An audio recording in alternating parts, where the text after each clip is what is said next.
we've got this 3 short talks, which is really great. And we've got 3 people who find themselves in quite different circumstances.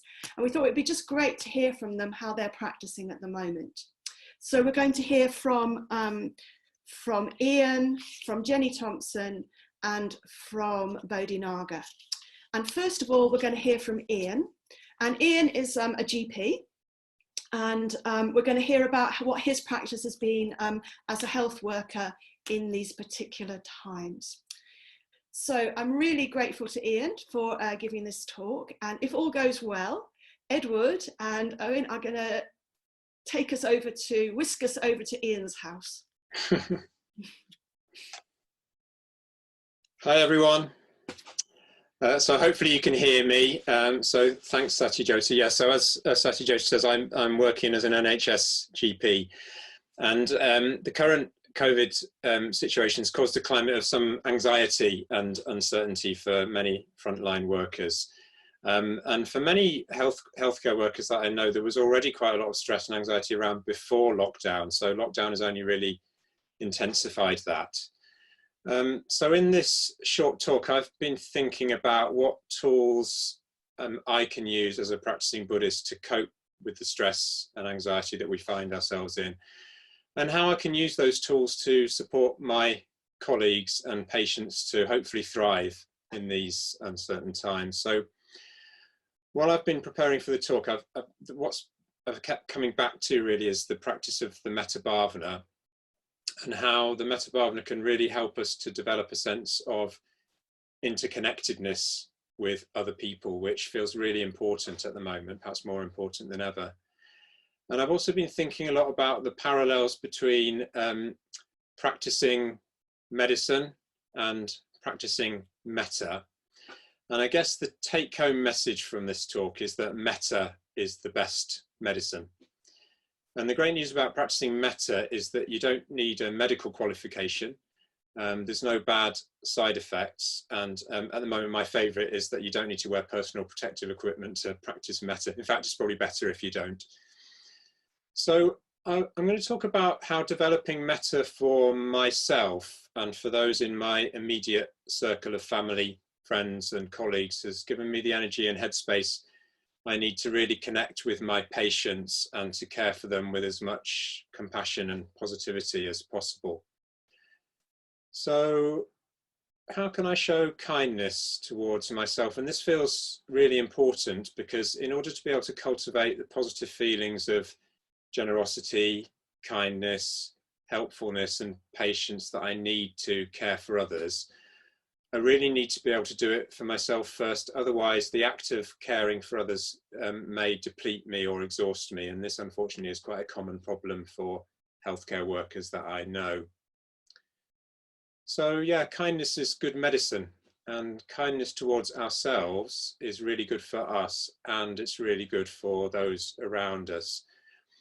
And lockdowns provided actually sort of more opportunities to meditate, to practice, to study, as well as, you know, exercise, time spent in nature. But there can be a pressure to be overproductive and too busy all the time. And for me, particularly, I find being too busy can be a distraction from more beneficial activities like meditation.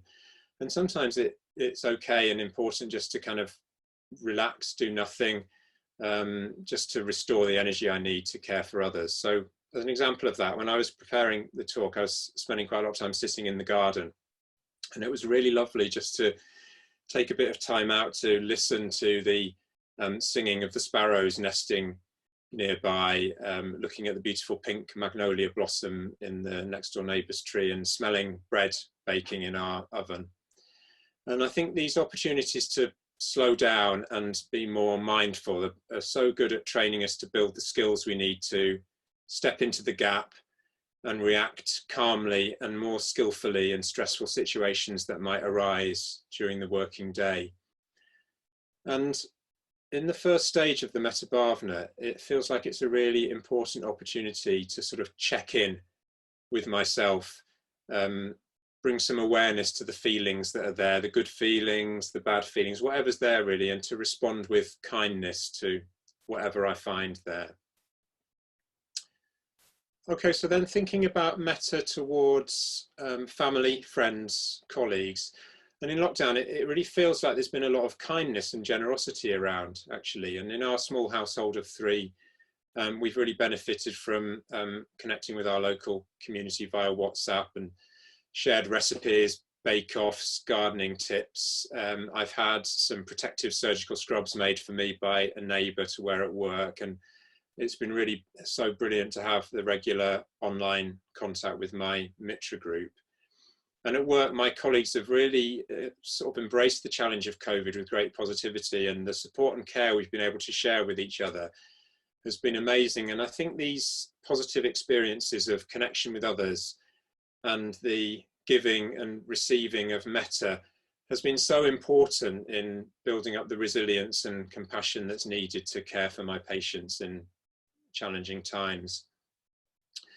And at the centre we do the sevenfold puja, and the section, the 7th section of the sevenfold puja, which is the transference of merit and self-surrender. There's a bit in there that's been really meaningful for me. I'm just going to read it out very briefly.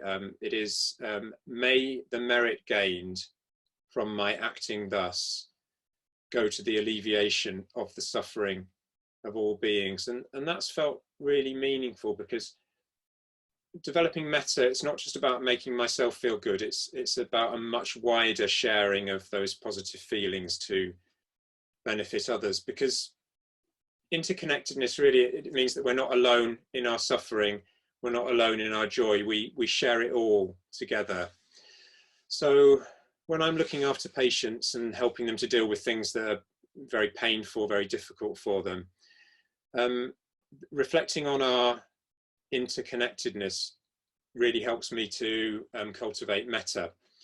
So if I can reflect on something about the patient I really like, or tell them something I appreciate about them, it acknowledges our shared humanity, and that can be very healing, I think. And as a doctor, I do frequently spend time with patients who are suffering, and we know as Buddhists that the craving to avoid suffering is a very human experience. And as a doctor, there can sometimes feel like there's a lot of pressure to fix the suffering for the patient, make it disappear. And that's not always possible, but the Buddha has given us some guidance about how to do this. And to end this talk, I just wanted to recap on the story of Kisagotami, which I think we have heard it a couple of times in Sangha talks during lockdown, but I'm going to recap because I think it is really helpful in this context. And Kisagotami was a young mother who came to the Buddha in a state of severe distress and grief, pleading with the Buddha to bring back to life her baby son who just died, her only son. And the Buddha asked her to go into the city and visit houses and bring back a mustard seed for him from any house where somebody hadn't died. And she wasn't able to find a house. She went door to door. She couldn't find a house where nobody had died. So she went back to the Buddha empty-handed. And in the course of doing that, the Buddha didn't perform a miracle of bringing the baby back to life, but he did bring about a magical transformation for Kisagotami, because he helped her to develop the wisdom that she needed to recognize that suffering is a universal experience, and that helped her to move through it and move on with her life. So I'm hearing bells now, so I'm going to come to an end. So just to summarize, so metta is good medicine. Metta promotes interconnectedness with others, and metta helps us respond compassionately to the suffering of others. Thank you. So what's going to happen now is we're going to move over to Jenny's house, and I'm really pleased that Jenny's agreed to give a talk. Jenny is in a situation of living on her own and working from home at the moment. So I can't see Jenny, but I am sure we're going to magically find ourselves in her house right now.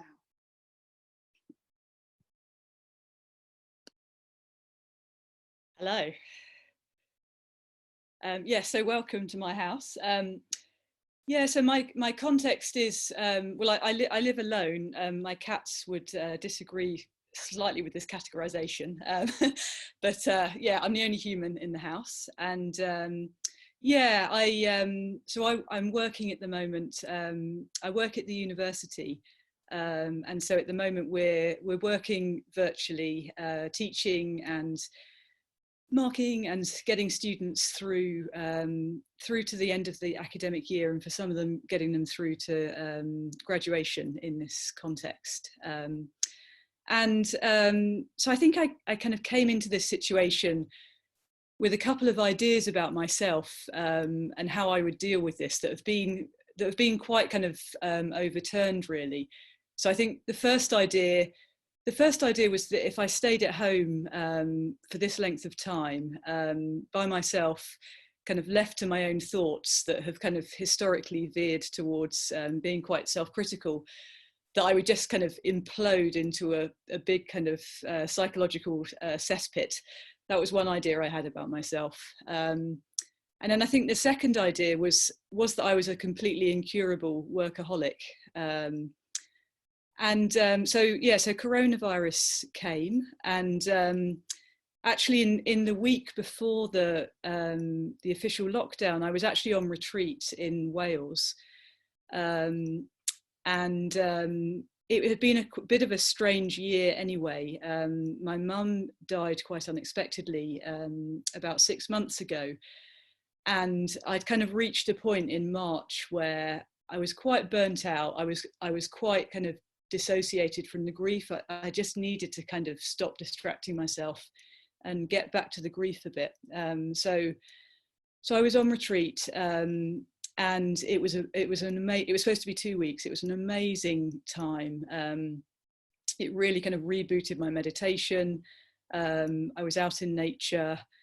There was just space to kind of be, and I could stop the distraction and be with the grief, be with these questions I had about kind of what life was about, what was the right direction for me. Kind of my idea, Mum's death changed a lot of ideas about just kind of relationship and my identity and so many things, and so I could be with be with this stuff. But then the retreat, which was supposed to be 2 weeks, was cut short, and so myself and Sarah Blagden, who's here and was also on the retreat, we found ourselves kind of parachuted back to Sheffield unexpectedly, obviously a really different Sheffield, and then we went into the official lockdown just a few days later. So there was a lot to process, but I just feel so lucky because I'd had this retreat. I'd got into a much kind of steadier place, and I just really wanted to. I wanted to hold on to this steadiness because it felt I'd kind of fought really hard for it. And initially, I think I had a lot of panic about, oh my goodness, like this is going from absolute ideal conditions to like the worst possible conditions. But actually, although the situation is, it's inherently anxiety provoking, isn't it, for us as individuals and for us collectively. But actually, my situation, being restricted here by myself, has kind of provided support for my practice in ways I wasn't really expecting. And I realise that's not the case for everyone. But following the retreat, so meditation is really, it's just the most non-negotiable part of my days and my life at the moment, first thing in the morning. And what I'm doing is, along with Paula and Jordana, we're following a series of guided meditations that are available online from Vajraloka, which is one of the Triratna retreat centres, and you can kind of do them at your own pace, and they're amazing, both Paula and Jordana, and the talks, and the meditations they're really it's meditations that are very body centered, and so often what we're doing is, so we're kind of in the morning, we're following these guided meditations. I'm really going into my body, and so for example, I'm often just feeling a kind of real pit at the bottom of my stomach, or kind of tingling in my limbs. I've discovered this kind of fiery energy that I have like between my heart and my stomach that I never knew was there. But I'm just, I could, just by being with myself and these these bodily sensations, just getting rid of the stories, even what I think my body looks like or feels like, it's just meaning I can just be then with more of the life that comes in the day, and more of it. And it's interesting because some of these meditations, I'm trying to feel the boundary between my body and not my body. And actually, when you try and find the boundary, you can't. Well, I can't. And it just really reminds me that I'm not so separate. I'm not as separate as I thought. So actually, this idea that, going back to my first idea about myself, I mean, I haven't as yet turned into a big psychological cesspit. And actually, I'm finding that now that I'm not kind of throwing myself out into the world for so much of the day, I'm actually finding a groundedness within myself that I don't think I really knew I had, which is quite amazing. And then, in terms of the second idea, that my work identity, so that's been jiggled around a bit with too. And so at the moment, there's lots of student-facing side of things, which feels, it just feels so meaningful and so important and energizing. And then there's the part of our work where, as academics, we sit by the window and we ponder profound ideas about the world. And that's kind of gone out the window at the moment.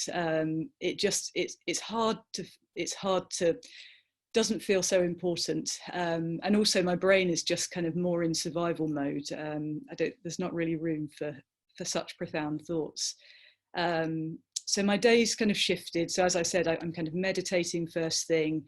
I'm doing the work that is important, feels important, and then I'm stopping, I'm exercising, I'm connecting with people. But it's really interesting because in this space, in the increased space that I'm doing my work in, it's like the work experience is kind of, it's all been slowed down into this kind of slightly gory, kind of technicolored experience. So whereas usually I'd be, sending emails, replying, not thinking about it. Thanks for the bell.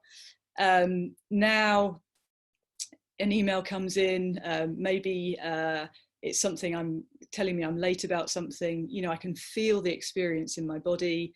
I can see the thoughts that arise about what that person's thinking of about me, and it might morph into another old classic about how inadequate I am. But now with this slowed down, I can see these things, I can separate them out, and I can just be a bit more kindly about it and just remind myself that the thoughts aren't true, and it's all okay. So, so to summarize, I think it's kind of made it obvious to me why kind of in the olden days of working in the office, I've been so tired, because I'm having these reactions and these emotions are happening, but without the awareness and without the kind of kindness around them. So I'm just really, I've seen this, it feels like an opportunity, and I'm really thinking about how I can keep some of this space that I've found when we kind of go back to whatever normal looks like.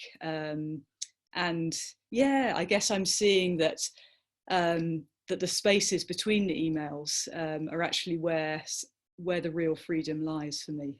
So yeah, that's me. Thank you. Very good. Hey, Jenny! That was really great to hear about. Really great to hear that in fact you've had some unexpected benefits from having this time at home as well, and what a great use you've made of it as well. So just chance for another round of applause for Jenny from all of us. our last talk, we're going over to Bodhinaga, and Bodhinaga's been doing a lot of childcare during the responsibility for looking after his 2 children. So he's going to talk to us about his practice. Hello, hopefully you can all hear me. Get some good, a thumbs up, that's good. Yeah, so not everyone might know me, so yeah, I'm Bodhinaga, and before lockdown I was very active in the centre. I'm part of the centre team, I'm the Mitra convener for men. And I also had what I thought was a really demanding home life as well before lockdown. And often when I talked at Sangha night, I would talk about having to look after my children in the first 2 hours of the morning when I had to do the school run. And I've got 2 young children, very young children. I've got a 3-year-old daughter and a 5-year-old son. And I talked about how this is the most stressful part of my day. I would often find myself getting irritated, stressed, humiliated by just not being able to get my children ready for school. Not being able to get them ready on time, and just this was my most intense period of practice. It felt like these 2 hours before school. And then after lockdown, now I'm looking after my children for 10 hours each day. And so the 2 hours feels like a cinch now. The 2 hours I used to think was demanding, it just now feels like a cinch. So as well as another part of my home life, my wife, she's a senior oncologist in the region, a cancer doctor. She's got a lot of responsibility for cancer services in the region.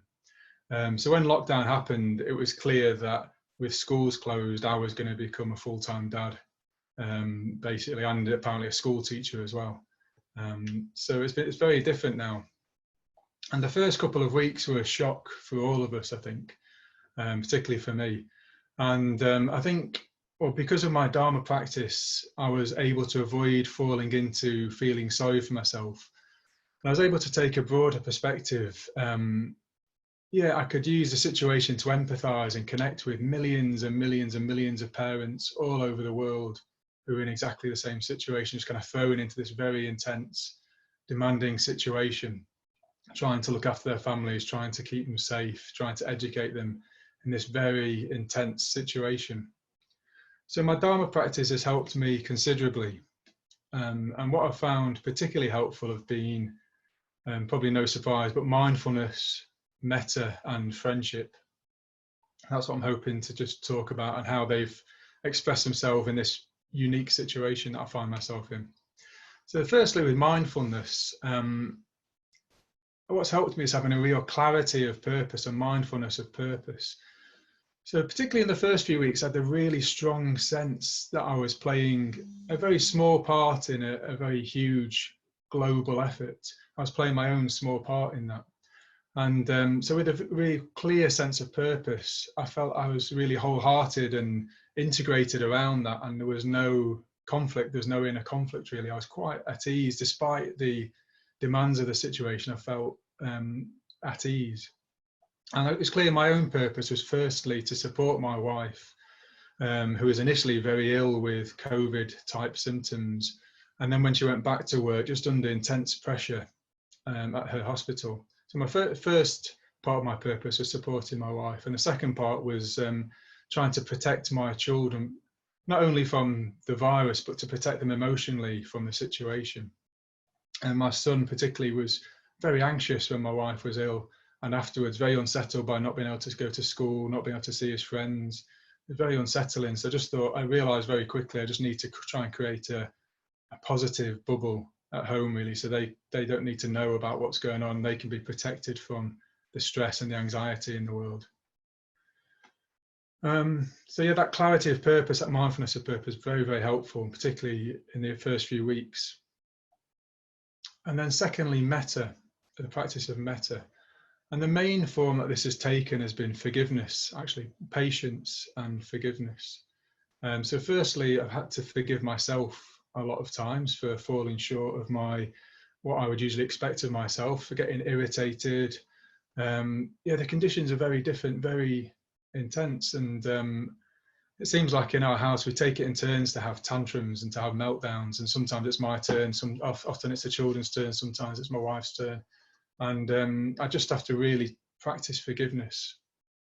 And when it's my own turn, when I'm having an internal meltdown, a kind of tantrum, I just need to really practice mindfulness to avoid taking that irritation, that frustration, that stress out on the children, on the kids. And often I just need to take myself out of the room, curse under my breath, maybe shed a few tears occasionally on my own in the kitchen, and then just go back into the room with kindness and patience and forgiveness, forgiving them, and forgiving myself, and then forgiving my wife as well, because there'll be times when she's stressed, she's irritated with me, with the children, and I can notice the usual stories that I would go along with and want to kind of act upon, interpretations, wanting to get involved in an argument, and I've just had to let a lot of that go, just let it go, and just practice patience and forgiveness, just really understanding the situation is very, very difficult for my wife. And then a lot of time forgiving, being patient and forgiving my children as well. If it's difficult for us, of course it's going to be difficult for them. It's going to be really unsettling, very challenging, very demanding for the children. They seem to have very, very big mood swings, and they can be very, very angry with me, very, very happy and want to play with me, very angry with me again. I just have to forgive them and soak that up, really try and absorb that as best I can. So it feels like I'm definitely in the human realm. I'm definitely practicing in the human realm at the moment. There's loads of joy and delight at being able to spend so much time with my children, because particularly my son who's at school, I don't get to spend a lot of time with him, and I'm with him all the time now, and that's both a delight and a joy, and really difficult as well. There's a lot of dukkha comes from that as well. So really very much in the human realm, a mixture of joy and dukkha. There's been quite a lot of healthy self-sacrifice, which I think has been a good practice for me as well, just having to give up a lot of things that I usually would consider important to me. Obviously we've all given up our physical connection with the Sangha. I've had to let go of big parts of my kind of formal Dharma life, me time, leisure time, space, kind of psychological, emotional space. I just had to give up a lot of that, let go of a lot of that. And the mindfulness of purpose, the clarity of purpose helps with that as well, just to let go of that. But also I can only do that on the basis of positive emotion. So like Ian was saying, it's been really important to me just to consciously connect with the spectacular beauty at the moment. I'm sure you've all noticed how beautiful the nature has been during lockdown, how much more alive nature seems to be, and happy nature seems to be. Been beautiful bird song. There've been birds of prey circling in the sky. There's been amazing flowers, beautiful flowers and tree blossoms. So all of that, just soaking all of that in, just to give me a lot of joy to feed on and to kind of nourish me. And on the back, then I can feel a sense of abundance. Thank you for the bell. Yeah, I can feel a sense of abundance rather than lacking the things that usually seem important to me. So lastly, just to end, the thing that has also sustained me has been my spiritual friendships. So sometimes that's meant me going outside of myself, reaching out to friends through messages, video calls. Sometimes I've been on the receiving end of kindness from my friends, rejoicing in me, just thinking of me, praising me. The flexibility of my colleagues who've taken up a lot of slack.